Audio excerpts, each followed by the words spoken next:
بسم اللہ الرحمن الرحیم۔ السلام علیکم۔ حضرت انس بن مالک رضی اللہ تعالیٰ عنہ فرماتے ہیں کہ ایک مرتبہ ہم نبی کریم صلی اللہ علیہ وسلم کی خدمت میں بیٹھے تھے۔ آپ صلی اللہ علیہ وآلہ وسلم نے فرمایا، لوگو، ابھی تمہارے پاس ایک جنتی شخص نمودار ہوگا۔ چنانچہ ایک انصاری صحابی اس حالت میں تشریف لاتے ہیں کہ وضو کا پانی ان کی داڑھی سے ٹپک رہا تھا اور انہوں نے اپنے جوتے بائیں ہاتھ میں اٹھا رکھے تھے۔ دوسرے دن بھی آپ صلی اللہ علیہ وسلم نے یہی بات کی اور پھر وہی صحابی نمودار ہوئے اور آج بھی پہلے کی طرح جوتے ان کے ہاتھ میں تھے۔ تیسرے دن بھی آپ صلی اللہ علیہ وسلم نے وہی بات دہرائی اور اس دن وہی صحابی اسی حالت میں نمودار ہوئے جن کی داڑھی سے وضو کا پانی ٹپک رہا تھا اور انہوں نے جوتے بائیں ہاتھ میں اٹھا رکھے تھے۔ جب نبی کریم صلی اللہ علیہ وسلم اٹھ کر چل دیے تو عبداللہ بن عمر رضی اللہ تعالیٰ عنہ ان انصاری صحابی کے پیچھے لگ گئے اور عرض کیا کہ والد سے میرا کچھ اختلاف ہو گیا ہے اور 3 دن تک ان سے جدا رہنے کی میں نے قسم کھا لی ہے،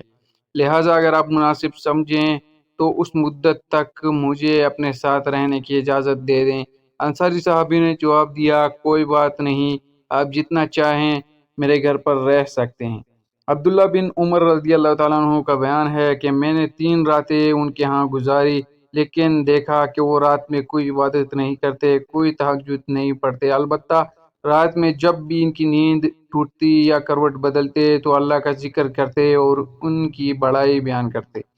میں نے ایک بات یہ بھی دیکھی کہ وہ زبان سے ہمیشہ اچھا ہی بولتے۔ جب 3 دن مکمل ہو گئے اور میرے دل میں کوئی بھی عمل بڑا نہ معلوم ہوا تو میں نے کہا، اے اللہ کے بندے،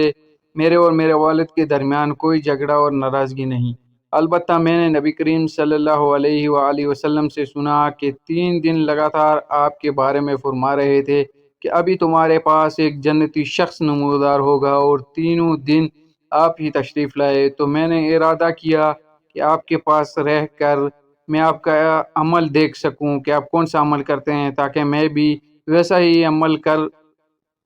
کر سکوں، لیکن میں دیکھ رہا ہوں کہ آپ زیادہ عمل نہیں کرتے۔ پھر کیا وجہ کہ آپ اس مقام تک پہنچے ہیں جس کی بنیاد پر اللہ کے رسول اللہ صلی اللہ علیہ وسلم نے یہ بات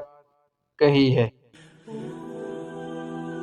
انہوں نے کہا، بس میرا عمل تو بس اتنا ہے جو تم نے دیکھا کہ جب بھی میں وہاں سے واپسی کے لیے مڑا تو انہوں نے پیچھے سے آواز دے کر بلایا اور فرمایا، عمل تو وہی ہے جو تم نے دیکھ لیا، البتہ ایک بات ضرور ہے کہ میرے دل میں نہ تو کسی مسلمان کے لیے دھوکے کا جذبہ ہے اور نہ ہی اللہ تعالیٰ کی دی ہوئی بھلائی اور نعمت پر ان سے حسد کرتا ہوں، یعنی نہ میں کسی کو دھوکہ دیتا ہوں اور نہ ہی کسی سے حسد کرتا ہوں۔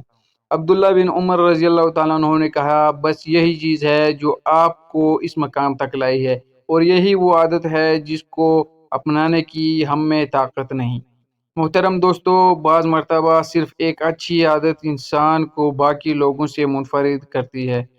اور اللہ کے دربار میں اس کا مقام بلند کرتی ہے۔ ہمیں چاہیے کہ زیادہ نہیں، کوئی ایک اچھی عادت ہم اپنا لیں جو ہمیں باقی لوگوں سے منفرد کر دے۔